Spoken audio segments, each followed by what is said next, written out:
We used to have westerns, then we had action films, but right now, it's all about the superhero. Whether it's Batman vs Superman in the big leagues, or something smaller like Paul Rudd playing Ant-Man. I know. Wasn't my idea. Nevertheless, superhero movies have come a long way since the 60s Batman. Let's go.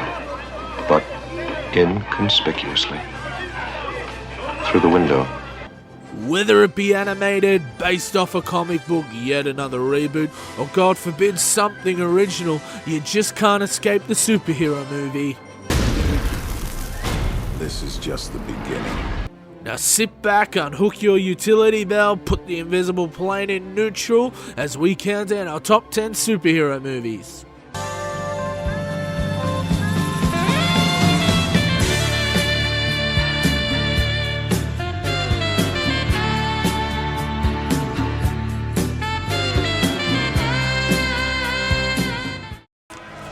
Before we start rolling out the top 10, we've got some honourable mentions.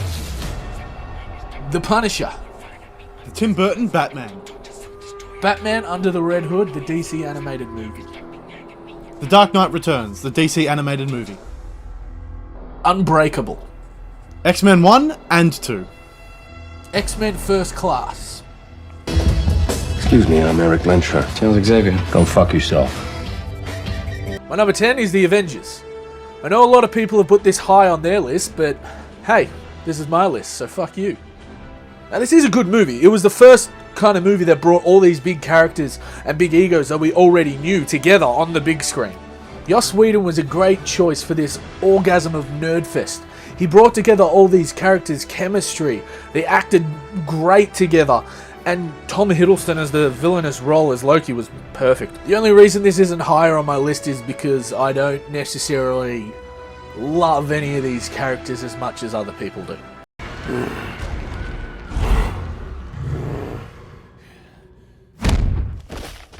Number 9 is The Incredibles. This is Disney's take on a superhero film, and don't they do it well. The Incredibles follows a family of super beings that just want to live a normal life. And Samuel L. Jackson's in it, because why the fuck not? A new force of evil comes to town and forces them to go back into the business of being a superhero. I love the storyline in this film, as it wasn't just a simple good guy, bad guy kind of superhero movie. And that being said, it is one of my favourite animated films. Why do you need to know? I need it! Don't you think about running off to doing no daring do? We've been planning this dinner for 2 months. The public is in danger! My evening's in danger. You tell me what my suit is, woman! We are talking about the greater good! Greater good? I am your wife. I'm the greatest good you are ever gonna get. Coming in at number 8 is Scott Pilgrim vs. the World. This movie has got to be one of my most watched films of all time. I just love it. It never seems to get old. I mean, the gaming references were awesome, the jokes were hilarious, and Michael Cera was, well, your cliche Michael Cera. What I really loved about this film was the comic book-esque style, the world it was in. It was really awesome. I mean, the guy had to battle the 7 bosses before he got the girl and all that good stuff. Yeah, it's just one of my all-time favourite movies. Number 7 is Iron Man. A movie directed by an actor, for an actor, on the verge of ending his career. This movie was the best thing that ever happened to Robert Downey Jr., and the best thing that happened to the Marvel Cinematic Universe, really. Iron Man is the reason that we have so much Marvel superhero movies. It's the reason we have the Avengers and everything else that they've made in between and afterwards. The Ant-Mans, the Guardians. It's all thanks to Iron Man. It's all thanks to Robert Downey Jr. making this movie, really. This movie was really funny, and it was kind of new for us because it was coming off the Dark Knights, the Batmans. It was around the same time, and Marvel had Spider-Mans, but they weren't made by Marvel. So they came out with this, and then we were all like, this is going to be weird, an Iron Man movie. But it actually turned out really good, and Robert Downey Jr. was hilarious. And now we have every other fucking Marvel movie to thank for it, whether that's good or bad. Number 6, Guardians of the Galaxy. Marvel took a chance on this movie, and it really worked out. It was a pretty new thing. It only just hit the comics not long ago. And everyone loved it. I mean, the casting was on point. Chris Pratt as Star-Lord was great. Zoe Saldana was good. Batista, the wrestler, he was actually pretty good. Bradley Cooper as Rocket Raccoon was very funny, and he was a great kind of sidekick to what was going on. And Vin Diesel as Groot, his vast vocabulary was fucking spectacular. The humor in this movie was actually really funny. Like, I watched this movie by myself, and I found myself sitting there laughing like a lot at this movie, and I wasn't expecting it going into it. Child, things are gonna get easier.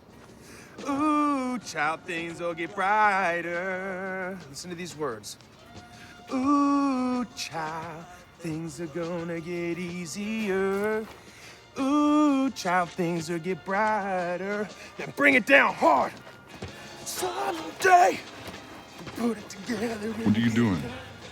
Dance off, bro. Number 5 is X-Men Days of Future Past. The X-Men movie that fixed everything. Bryan Singer, champion. The latest X-Men film that pretty much negates everything that happened in X-Men Last Stand. And for good reason. That film was shit. The casting in this film was great. I mean, it had the characters from the first X-Men that you knew and loved, and it had some of the new ones from First Class in there as well. And Peter Dinklage. Why not? The 10 minutes that Quicksilver was in this film really made the film. Like, I don't know, for me personally, it was so good seeing him, and his scenes in this film were done so well, was so funny, it was brilliant. All in all, this film rates so highly because it fixed the grotesque mistake that was Last Stand.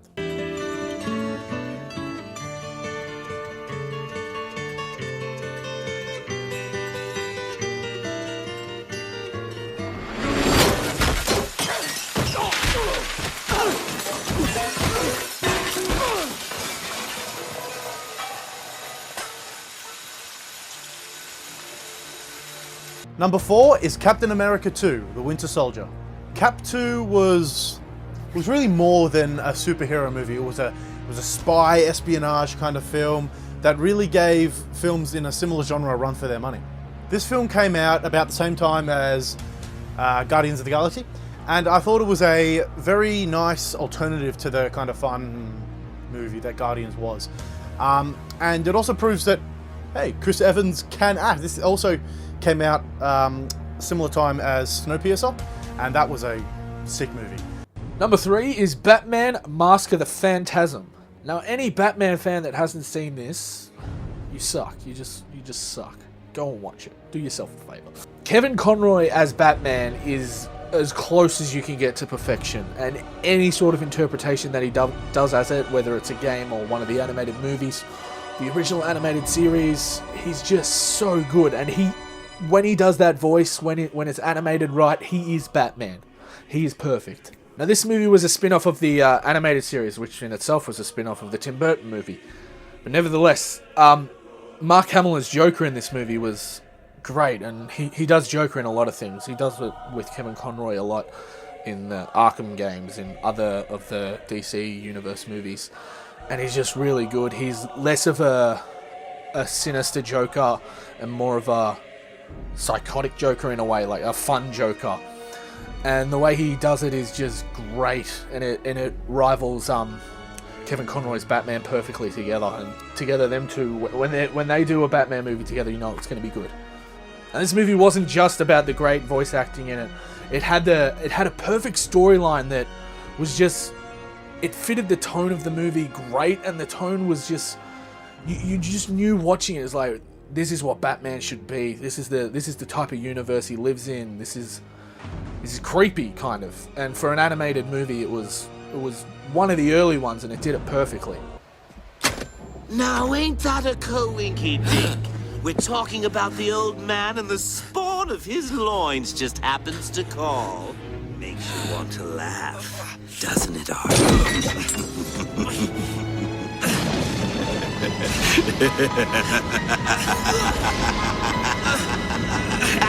Number 2 is Spider-Man 2. Now, as a person, I like to live my life off few people. Batman, Goku, and Spider-Man. Now, I love Spider-Man, and this is the best Spider-Man we've seen on the big screen. And Sam Raimi did a good job, and there was a lot of Sam Raimi moments in this movie that worked. Like the Doc Ock operation scene. It was really kind of horrific in a way, and it was handled well, and it added to the Spider-Man universe a lot. This Spider-Man sits right in between a good origin story Spider-Man and Spider-Man 3, which stars Topher. Really, he's playing Venom Grace. Oh, God. Fucking Topher Grace. I fucking hate him so much. This movie's strong point was the character development. I mean, the villain development of Doc Ock was really good. You could feel why he was doing the things he was doing.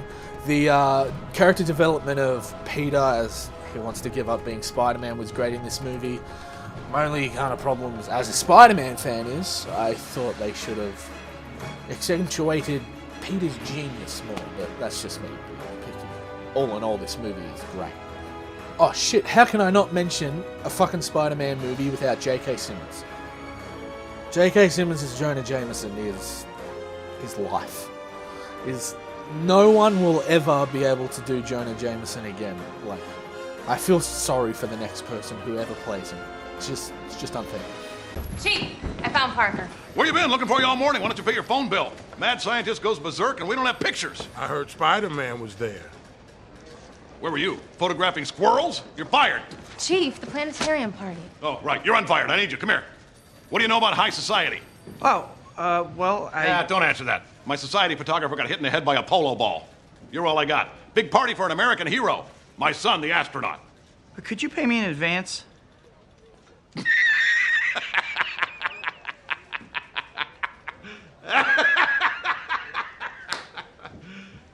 You serious? Pay you for what? Standing there? The planetarium tomorrow night, 8 o'clock. There's the door. And number 1, The Dark Knight. Now, when we say The Dark Knight, we mean the entire Nolan series. Now, The Dark Knight was the best one. Obviously. But you can't, when you watch The Dark Knight, it's all one big thing. It's like the original Star Wars. It's not just the first Star Wars. It's a story. It's an experience. The whole three. It's like picking out one movie and then just picking out the middle bit. It's like picking a favourite parent, Mum. Now, Christopher Nolan's done his own take on the Caped Crusader here, in his own kind of dark, detective, realistic universe, and he does a good job. Oh, he doesn't he? Everything from the origins with the League of Shadows and Rush and and Liam Neeson. Classic fucking Liam Neeson. And the villains with Scarecrow as Cillian Murphy. He's just creepy. He doesn't get looked at because of, obviously, the other two. With Tom Hardy as Bane. Yeah. It's just a monster. He's overshadowed. He's traps, but man. He is a really creepy dude. I mean, he's done a fair few movies where he has played the kind of creepy guy, and he's done it well. Like, yeah, and plays a good Scarecrow. Yeah, obviously Tom Hardy as Bane in Rises. That was his traps, man. His voice, his ability to communicate everything with his eyes is just fantastic. He does awesome. Although that movie had a ton of plot holes. Yep. It didn't take away the fun that movie gave me and the feels that movie gave me. And obviously, may he rest in peace. Heath Ledger as the Joker, which was one of the best villain portrayals, one of the best character portrayals we'll ever see. Just phenomenal. Everything he did, like, you can't take it as it was its own thing. And if you look at the Nolan's universe and you picture the Joker in that universe, you cannot think of anything better than what was delivered. Yeah, it was just phenomenal. His acting was perfect. His feel was perfect. Obviously, he got into the role a bit too much. Yeah, I think so. All in all, Nolan is a terrific filmmaker with a terrific track record, and he has set the standard for all future DC movies, and that's quite a standard to live up to.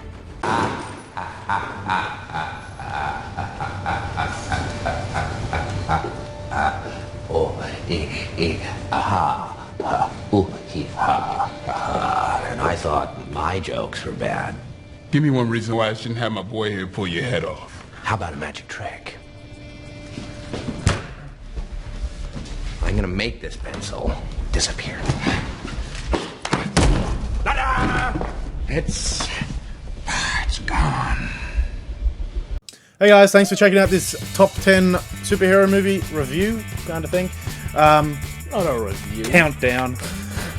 If you have anything that you want to see us do, any alterations you would have to the list, let us know. If you think anything's wrong with this list, well, fuck you. You do a list.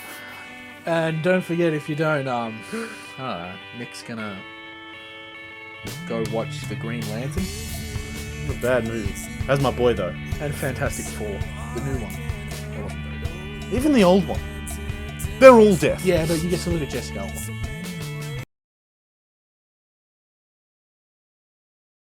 Now, Chris Nolan has taken on his own interpretation of this masked Caped warrior. Crusader. Yeah, all that. Masked warrior, I prefer. And number one is The Dark Knight. What are we doing with ourselves?